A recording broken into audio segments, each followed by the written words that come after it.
जय हिंद दोस्तों, मैं अपने YouTube channel department of agriculture में आया हूँ। फिर से एग्रीकल्चर का एक नया टॉपिक है सॉइल केमिस्ट्री, जिसमें हम सॉइल केमिस्ट्री का एक नया पोर्शन लेकर के आए हैं। सॉइल के बारे में बताएंगे और सॉइल प्रोफाइल बताएंगे। तो देखते हैं एक बार। सॉइल, जो सॉइल शब्द है वो लैटिन भाषा का सोलम से बना है। सोलम का अर्थ होता है ऊपरी या किसी फर्श, भूमि की ऊपरी सतह को हम पृथ्वी की ऊपरी सतह को मृदा कहते हैं। तो जाहिर सी बात है, मृदा तो आप लोग सब जानते ही हैं, जिसमें फसलों को आसानी ऊपरी परत जिसका 3 से 4 सेंटीमीटर ऊपरी पृथ्वी का ऊपरी भाग को मृदा कहते हैं। तो हिलगार्ड ने कहा है मृदा पृथ्वी की शिथिल और चूड़ है। तो हिलगार्ड के कहने का मतलब जो पृथ्वी की ऊपरी सतह है जो स्थिर है और चूड़ के रूप में होती है, उसे हिलगार्ड ने बताया। और जोफिर मॉर्फेट क्या कहते हैं? जोफिर मॉर्फेट ने बताया है कि मृदा पृथ्वी एक प्राकृतिक पिंड है। प्राकृतिक पिंड को उन्होंने मृदा बताया है, जो विभिन्न खनिज और जैविक अवयवों के संस्थानों से मिलकर के विभक्त होकर के बनी हुई है। और वकमैन ने क्या कहा है? वकमैन एक नए वैज्ञानिक आए हैं, उन्होंने बताया कि मृदा प्राकृतिक पिंड तो है, लेकिन यह विभिन्न चट्टानों के अपक्षय होने से बनी हुई है। अब कई वैज्ञानिकों अलग अलग मत होते हैं। कई वैज्ञानिक है भूमि सुधार में और कई वैज्ञानिक उन्होंने अलग अलग मत दिए अपने। तो अब देखते हैं मृदा के अवयव। मृदा के अवयव होते हैं ठोस। तो ठोस में आ जाता है आपका खनिज पदार्थ आता है, जैविक पदार्थ। एक तो हमने सर्किल बनाया है, तो आप देखने का थोड़ा प्रयास करें। खनिज पदार्थ होता है 45%। भूमि का जो मृदा होती है, मृदा में 45% खनिज पदार्थ पाए जाते हैं। खनिज पदार्थ और 5% पाया जाता है जैविक पदार्थ। और वायु पाई जाती है एयर। एयर में ऑक्सीजन से ज़्यादा CO2 की मात्रा से ज़्यादा मृदा में पाई जाती है। और वायु 25% पाई जाती है मृदा में, और 25% ही जल होता है। तब पूरे का एक संगठन बन करके एक पूरे को कहते हैं, मतलब मृदा के अवयव। अवयवों में जैविक में आता है ह्यूमस, जो 1 से 6%, 1 से 6% जैविक पदार्थ में ह्यूमस आता है। और खनिज पदार्थ में 90% खनिज पदार्थ में सिलिका, एल्यूमिनियम, आयरन, ऑक्सीजन। और 10% में आता है CaNO, KNa और टाइटेनियम वगैरह आता है। ये आपका 10% में आता है। और बाकी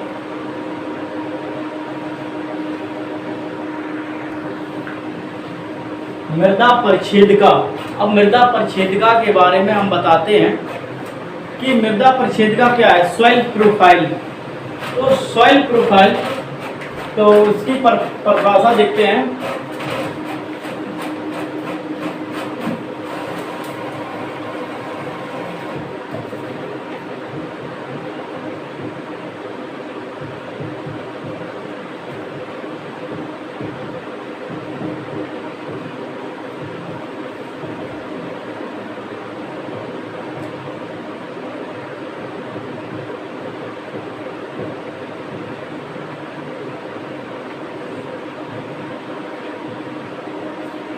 मृदा की ऊपरी परत, जो ऊपरी होती है ना, 5 से 6 और बोले तो मतलब 6 मीटर तक ले, अंदर तो कितनी भी ले सकते हैं, बट ऊपरी जो 5 से 6 सेंटीमीटर होती है और नीचे तक जितनी भी मृदा है, मिट्टी को काटने पर, उल्टा दौर काटने पर जो निकलती है मिट्टी, ऊपरी संस्तर काटने पर ऊर्ध्वाधर, उसे मृदा प्रोफाइल कहते हैं। तो उसमें प्रोफाइल जब काट कर देखेंगे तो सबसे पहले मिलेगा हमें बिना 1 से 2 सेंटीमीटर, 2 से 2.5 सेंटीमीटर हो सकता है, बिना विघटित पदार्थ। ऊपरी हिस्सा होता है जो जिसमें पत्ता होता है, झाड़ झंकाड़ आ जाते हैं आदि वगैरह वगैरह आता है, तो ऊपरी।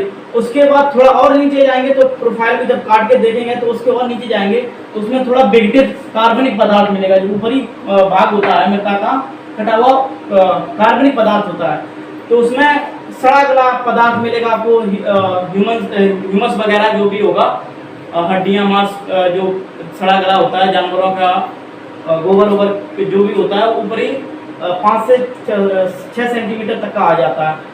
फिर थोड़ा और नीचे जाएंगे तो उसके नीचे मिलेगा हल्के रंग के खनिज पदार्थ। फिर अब जब नीचे खुदाई होगी, जब नीचे की काट आप देखोगे तो हल्के रंग के बिल्कुल लाइट कलर में आपको खनिज पदार्थ देखने को मिलेंगे।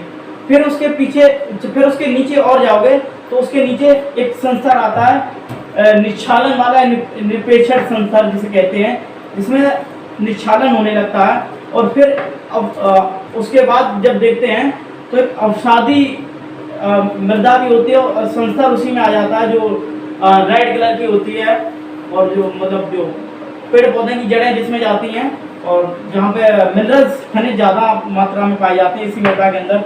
और जब कोई ऊपर से खाद वगैरह दी जाती है, केमिकल दिया जाए तो उसके यहाँ तक आता है, बस निपेक्षण उस निक्षालन के नीचे जाता है, फिर मूल मृदा आ जाती है, जो मृदा की जहाँ से मृदा बनी है, मुख्य मृदा बनती है, पैतृक मृदा जिसे कहते हैं, मृदा का जो मूल रूप होता है बनने का। फिर वहाँ उसके बाद निक्षालन जब होता है, उसके वहाँ से निक्षालन सीधे कठोर कंकड़ पत्थर चट्टाने जो और चट्टान से टूट कर मृदा बनती है, कहाँ से कैसी मृदा बनी है वो सा आ जाता है। तो वहाँ के नीचे के बाद उसके बाद निक्षालन नहीं होता, क्योंकि कंकड़ मिट्टी पत्थर आ जाते हैं।